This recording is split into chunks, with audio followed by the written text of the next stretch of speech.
Right, delighted to say we're joined not for the first time this summer by Ben Horne, Chief Cricket Writer at Code Sports.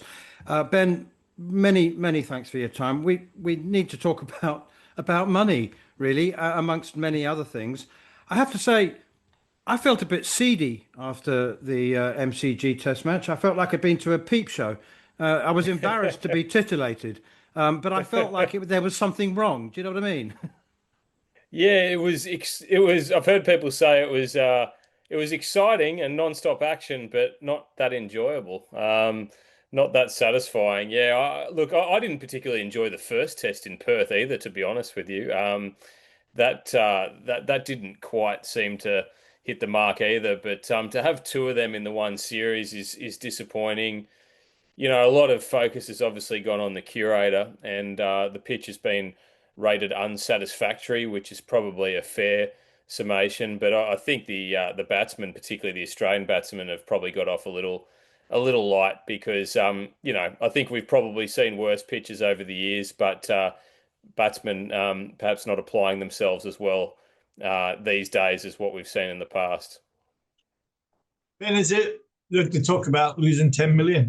I mean, that's a lot of money. Can Cricket Australia afford to lose that much? And I mean, if the pitch was classed as unsatisfactory, sure, the batting wasn't very good either, to be fair. Yeah. Yeah, that's right, Harmy. And no, they can't afford it is the simple answer. I mean, they recorded a loss. Cricket Australia at their AGM at the end of this year, haven't quite got to 2026 yet. And when you add on the fact that, you know, they lost 4 or 5 million from the Perth test as well, yeah, I mean, it's a lot of money. It's a lot of money that could be going elsewhere, and you know that's not necessarily the end of it either, because when you talk about new broadcast deals and things like that, you know, does it affect the worth of the sport when you can't guarantee it even going into a third day? So look, there are huge ramifications for it. Cricket Australia have promised a full review into what happened, whatever that may have been. They've even talked about perhaps having a central person from Cricket Australia oversee pitch preparation, or at least have a final look or a say over pitch preparation. I know curators around the country aren't necessarily thrilled about that idea, sort of losing their independence for how they prepare wickets, but. Yeah, all these things are on the table now, and look, maybe because the series was already decided, but it's certainly taken over as the main talking point here. I mean, normally, um, pitch stories get pretty dry, don't they, after a couple of sentences? But I know at my family barbecue a couple of days ago for Christmas, everyone was just talking about the pitch, which is quite unusual. But yeah, it has tended to dominate the conversation over here the last few days. It's interesting. We've had two-day finishes in this series. We've had 12 since 2000 and none in the 55 years of Test cricket before that. So it does suggest that batsmen, well, you've alluded to it. It does suggest strongly, and there have been some former great players who have said that batting Yeah. isn't what it used to be.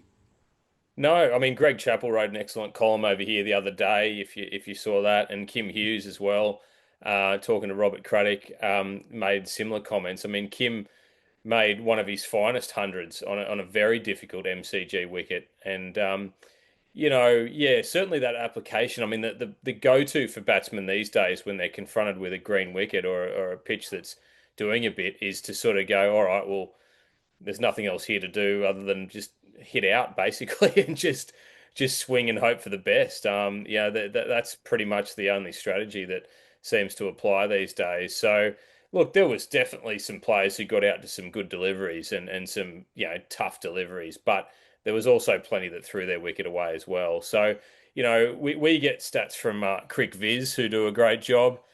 And look, you know, I don't exactly know how they determine a pitcher's difficulty compared to another pitcher's difficulty and all that sort of thing. But from their data, they were rating this pitch at the MCG really no different to the MCG pitch from 2 summers ago when Australia played Pakistan.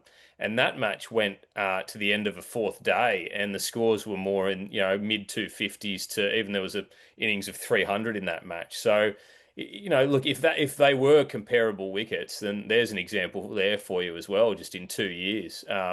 The application of the batsman in that match compared to what we saw here. Yeah, I think I've been the opinion, Ben, that that pitch pretty much summed up this whole Test series, this whole Ashes series up. It's not been of great quality. The pitch wasn't as good quality. It was. I didn't think it was dangerous. I thought it did a bit.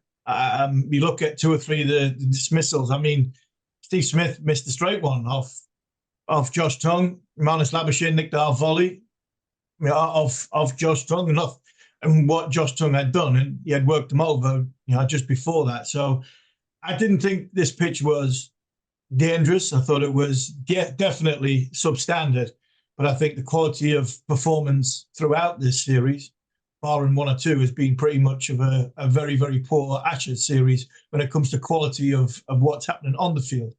And what's happening on the field, Usman Khawaja, is he going to keep his place for a farewell Test match? I suggest he is. But what's going to happen with Cameron Green? I see Bo Webster's been given a permission to go back and play in BBL. Are we going to see a change there? Because Cameron Green, like one or two of the England players, he's into his mid-30s of Test matches now, and he's flattered to deceive a little bit with a bat. Yeah.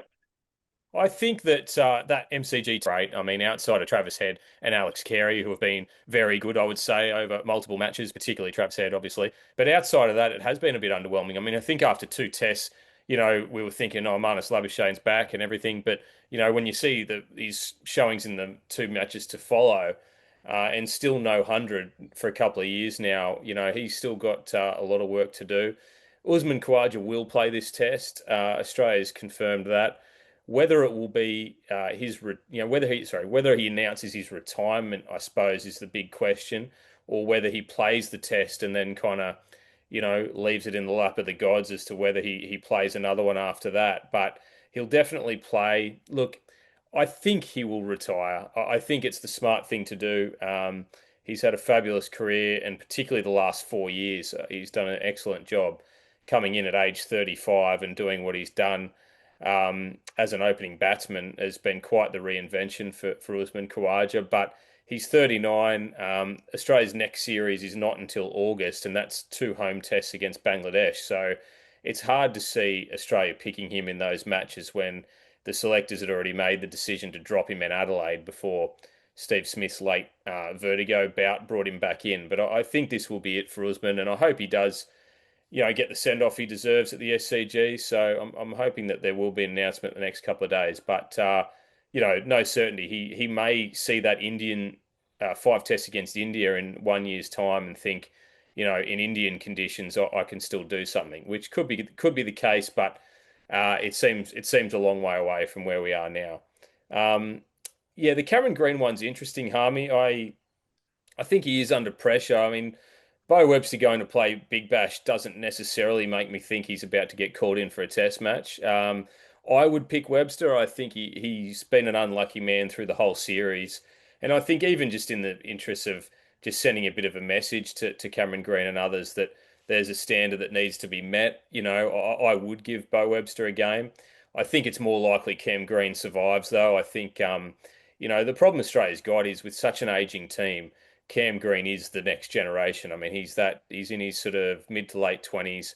He's the guy that they really want to build the team around. So I think, that works in his favour. And I do get that, that they do have to kind of give him every chance. But at some point, he's going to have to deliver, particularly with the batter. I think he's definitely a better bowler than Bo Webster, but the batting numbers just aren't there. I find it fascinating how we regard players who we are accustomed to seeing on a regular basis so differently to how they are perceived in the rest of the world. I think Cameron Green is a spectacular cricketer. I mean, I've seen him take 5 wickets. I've seen him score hundreds. I've seen him, catch low-flying birds in the gully. I mean, honestly, ask yourself the question, who's going to drop him? Who's going to make that decision to leave him out? He's got such high ceilings in, all 3 disciplines. I find it staggering that there's talk about, I know he's underperformed. He's averaging 18.67 in this series with the bat, and they want some more runs from him. But while the team's winning, I mean, honestly, if Cam Green is, fit to walk from one end of the wicket to the other, he's in my 11.